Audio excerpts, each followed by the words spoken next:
5만 번 기도 응답을 받았다는 조지 뮬러의 이 목사님의 하나님의 뜻을 아는 6가지 단계가 있답니다. 첫 번째는 어떤 문제가 있을 때 그 문제에 관한 나의 의사가 개입되어 있는지, 마음을 비우고 있는지에 대한 부분이고요. 두 번째는 결과에 대해서 나의 감정이나 이상을 또 역시 개입하고 있는지, 세 번째는 성령께서 나를 인도하시고자 하는 방향을 깨달으려고 노력하고 있는지, 네 번째, 주변 상황을 고려하고 또 종종 상황과 말씀과 성령이 서로 연결되어서 주어지는 하나님의 뜻이 있는지를 살펴보고요. 다섯 번째, 기도하는 가운데 하나님의 뜻을 내게 보여달라고 계속적으로 기도하는 것. 그리고 마지막으로 앞에 열거한 모든 것에 대해서 다시 한번 하나님께 기도하고 마음이 평안에 따르면 두세 번 더 기도하는 것. 그리고 또 진행하는 것.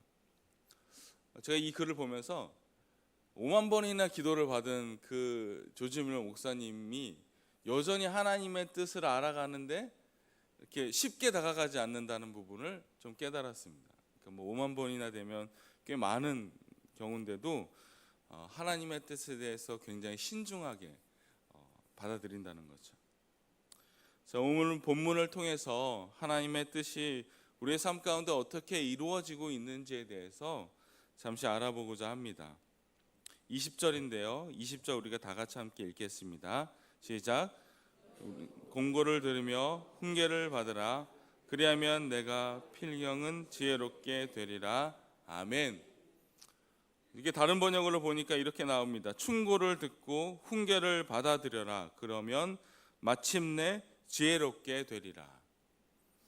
자, 누구의 말입니까? 하나님의 말씀입니다.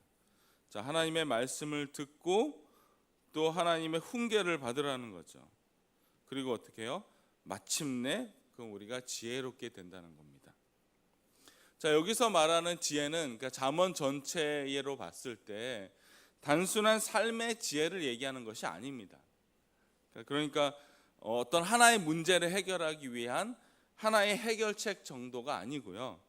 잠언 전체로 봤을 때는 우리의 생명과 관련되어 있습니다. 특히 앞선 이제 잠언 9장에 보면 여러 비유적인 표현을 얘기하는데 지혜로운 여인과 어리석은 여인의 초대에 대한 부분을 얘기합니다. 지혜로운 여인의 길은 생명을 뜻하고 어리석은 여인의 그 길은 죽음을 뜻하죠. 그래서 거기 보면 죽음을 뜻하는 이 어리석은 여인이 굉장히 유혹적인 어떤 길을 안내합니다. 또 거기 끝은 결국 죽음으로 가는 길이지만 사람들이 그 길로 빠진다는 거예요. 이처럼 오늘 본문의 이 지혜는 우리에게 단순한 지혜가 아니라 우리의 생명을 살릴 수 있는 지혜를 말합니다. 그래서 20절에 말한 것처럼 하나님의 이 권고와 하나님의 훈계를 들으라는 거죠. 우리가 잘 아는 우리나라를 대표하는 여자 배구 선수는 우리가 잘 아는 김연경 선수가 있겠죠. 그 선수가 실은 어릴 때는 키가 작았대요. 키가 작아서 이렇게 보통 이제 배구 선수들이 키가 다 크잖아요. 키가 작은 경우이기 때문에 공격수를 하지 못하고 수비 전문, 그러니까 우리가 리베로라고 해서 수비 전문수를 볼 정도로 이렇게 좀 키가 작았답니다. 그런데 이제 이 선생님의 권유로 수비 연습을 정말 열심히 했대요. 그러다가 이제 고등학생이 되면서 키가 컸고 지금은 제 기억에 한 190이 넘는데 키가 커서 이제 공격수가 되었는데 어떤 좋은 결과가 생겼냐면 공격을 잘하는 선수는 참 많죠. 근데 공격수 중에서 수비를 잘하는 선수는 그렇게 많지 않거든요. 그 어릴 때 이 선생님께서 원래 배구 선수는 키가 커야 되는데도 좌절할 수 있는 상황에 너는 키가 작지만 그래도 수비 연습을 열심히 했으면 좋겠다라고 하는 그 권고를 들어서 수비를 잘하는 현재 세계적인 공격수가 되었습니다. 사람의 조언을 듣고도 그렇게 열심히 귀한 일을 하는데요. 하물며 오늘 말씀처럼 하나님의 권고를 듣고 하나님의 훈계를 들으면 정말 엄청나지지 않겠습니까? 하나님의 권고를 듣고 하나님의 훈계를 받으며 마침내 우리가 지혜로운 자가 되기를 바랍니다. 여호와 하나님의 지혜가 우리에게 충만해질 때요, 우리가 우리의 가야 될 길을 아시는 그 하나님께서 함께 하시고 그 하나님께서 지혜를 주신다니까 얼마나 우리에게 좋은 길을 인도하실까요? 그렇습니다. 우리 모두는 하나님의 권고와 훈계를 들으며 살아야 될 줄 믿습니다. 자, 그리고 21절인데요. 우리 21절 많이 아는 말씀인데 제가 읽겠습니다. 사람의 마음에는 많은 계획이 있어도 오직 여호와의 뜻만이 완전히 서리라. 아멘. 이 비슷한 구절이 잠언에 참 많이 있습니다. 특히 우리가 많이 아는 16장 9절에 사람의 마음으로 자기의 길을 계획할지라도 그 걸음을 인도하시는 분은 여호와라. 이 말씀이랑 여러 부분이 비슷하죠. 하나님이 우리를 인도하십니다. 하나님의 권고와 훈계를 듣고 지혜를 얻고 나면요, 우리가 하나님의 뜻에 완전히 선다는 겁니다. 하나님이 이 세상에, 우리를 광야 같은 이 세상에 그냥 홀로 내버려 두지 아니하시고 하나님께서 함께 하시고 하나님의 뜻을 우리에게 알려주신다는 겁니다. 자, 이것이 우리 신약에서 얘기하는 복음이 아닐까요? 현대인 중에 많이 앓는 질병이 공황장애가 있잖아요. 공황장애는 우리가 어떻게 살아야 될지, 어떤 길을 갈아야 될지 또 사람들이 많이 고민하고 어려워하는 그런 장애입니다. 외로움과 정신적인 공허함에서 나온다고 하는데요. 근데 오늘 본문을 보면요, 하나님이 우리와 함께 하시고 어떻게요? 하나님의 뜻이 우리에게 완전히 선다면 우리가 혼자 있는 것이 아니잖아요. 이런 여러 질병 가운데서 우리가 흔들리지 않을 수 있는 이유는 하나님께서 우리와 함께 하시기 때문인 줄 믿습니다.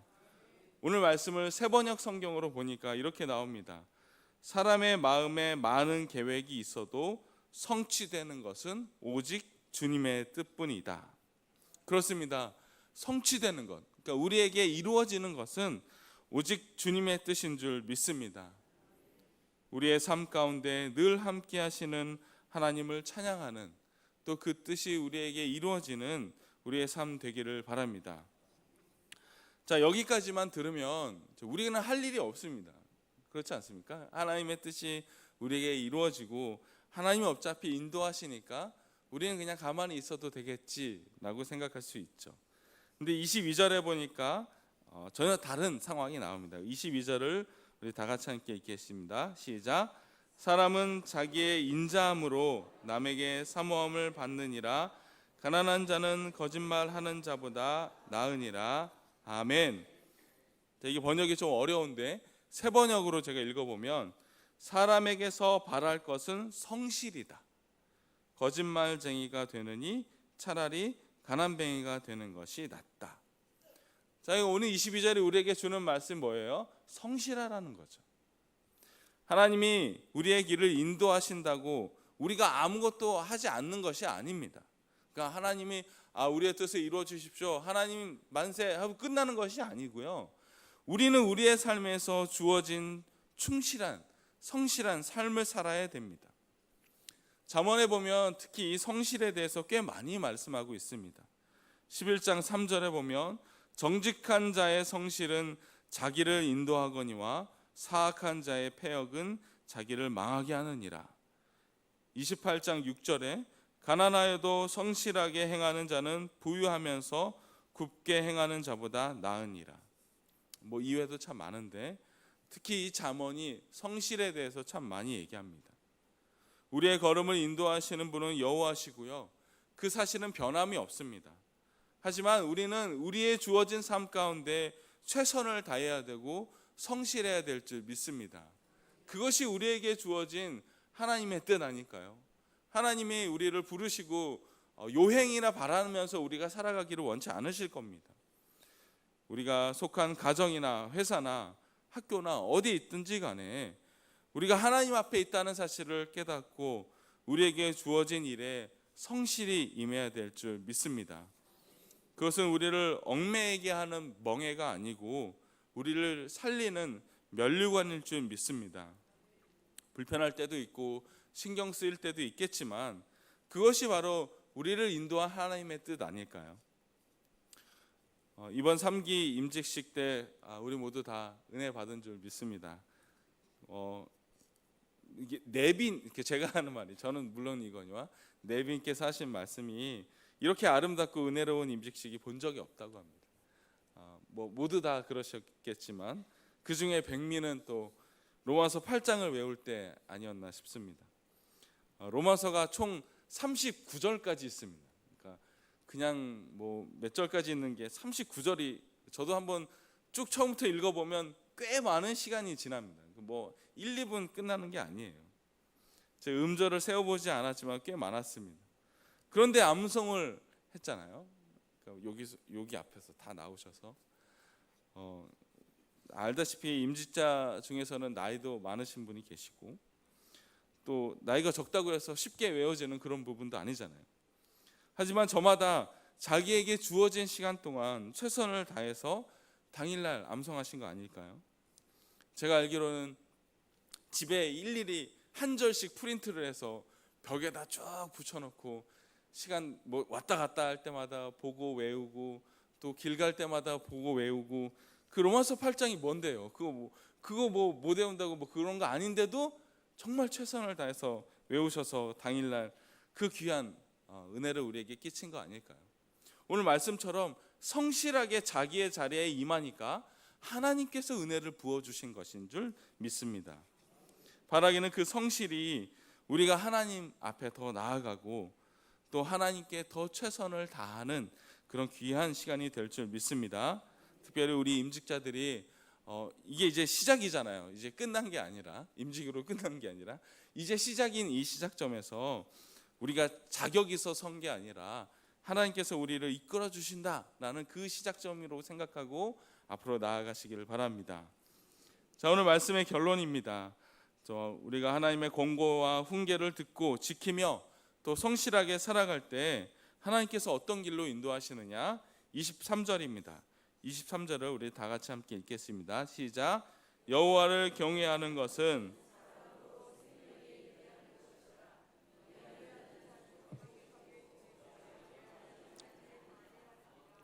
아멘.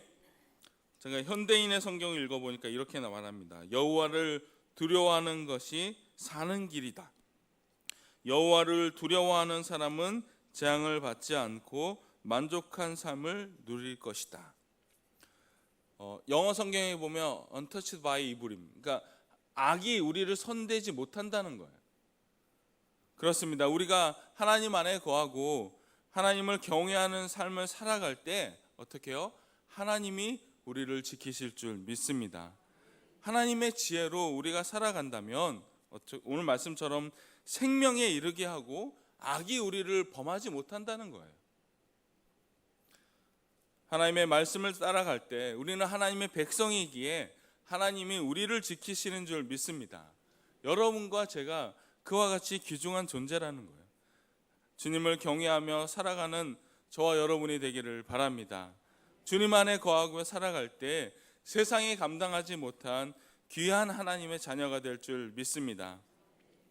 사랑하는 우리 명성제일교회 성도 여러분, 하나님이 주시는 지혜, 그 지혜로 말미암는 그 모든 하나님의 계획은 간단한 길은 아닐 거예요. 또 세상이 꼭 부러워하거나 이목을 살 만한 길이 아닐 수도 있습니다. 하지만 고린도전서 1장 18절 말씀처럼 십자가의 도가 멸망하는 자들에게는 미련한 것이요 구원을 받는 우리에게는 하나님의 능력이라고 했던 것처럼 세상 사람들의 보기에는 미련한 것일 수 있겠지만 우리 하나님의 자녀인 우리는 구원을 받는 능력이 될 줄 믿습니다. 예수 그리스도를 믿으며 나아가는 우리의 모든 길에 오늘 말씀과 같이 하나님의 뜻이 온전하게 선다면 그것이야말로 하나님이 우리에게 바라시는 그 귀한 길 아닐까요? 누구나 부러워할 돈과 명예가 아닐지라도 내게 평안과 행복을 주시는 그 하나님의 길을 따라가는 우리 모두가 되기를 바랍니다. 그 길 가운데 가면 어떻게 해요? 하나님께서 우리를 지켜주신다는 거예요.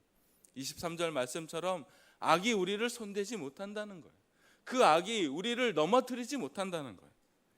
지난주 목사님 말씀처럼 우리가 사도행전 29장을 써나갈 때 기도의 공동체, 예배의 공동체, 또 교제의 공동체가 회복된다면 우리 명성제일교회가 우리 지역사회와 또 이 나라와 민족 가운데 귀한 쓰임을 받는 교회가 될 줄 믿습니다. 오늘도 우리가 이 하루를 살아갈 때 힘주시는 하나님을 믿고 하나님께서 주시는 말씀과 훈계를 따라가는 삶, 그리하여 하나님의 온전한 뜻을 이루어가는 우리 모두가 되기를 바랍니다. 기도하겠습니다. 사랑과 은혜의 하나님, 오늘도 하나님의 말씀과 훈계를 마음에 새기고 따라가는 하루 되게 하여 주옵소서. 악한 마귀 사탄이 틈타지 못하도록 늘 기도에 힘쓰는 저희가 되게 하여 주옵소서. 우리가 속해 있는 곳 어느 곳에서든지 하나님의 자녀답게 살아갈 수 있도록 늘 힘주시고 하나님의 지혜를 더하여 주옵소서. 예수님의 이름으로 기도드립니다. 아멘.